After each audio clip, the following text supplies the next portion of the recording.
How to remove multiple accounts on Facebook. Hi everyone, welcome back to our channel. In today's video I'll guide you on how you can remove multiple accounts on Facebook, so make sure to watch the video till the very end.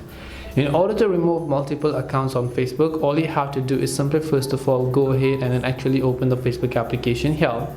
The problem over here is that even if I basically just log out from my account, right? So I'll scroll down, I'll tap the logout option, and then I'll just tap on the save option or whatever else.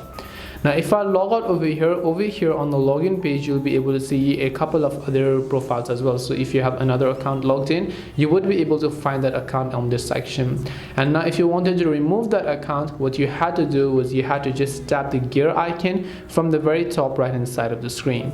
When you tap the gear icon, you'll find all the profiles that are logged in, and right here you'll find this option called remove profile. When you tap on remove profile option, you'll be able to successfully remove this profile, and then you can repeat the process for all the other profiles if you'd like.